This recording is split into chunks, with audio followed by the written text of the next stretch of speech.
Let me show you how you can make a scanned document become a document you can edit using a really great feature called OCR in PDFelement. First, open up PDFelement and click the plus button. Click on Scan. This will open up the scanning window to scan your document. On the top right, you have the ability to change whether you want to scan manually or automatically.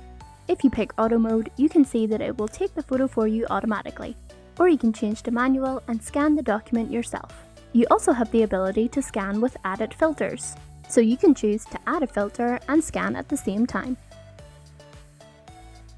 When you're happy with your scanned picture, then we're going to press the Recognize button.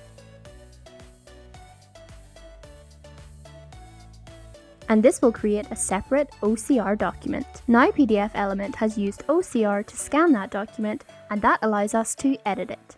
We can now click on Edit PDF and we have some editing tools. You can delete, change or add text, and you can also add images.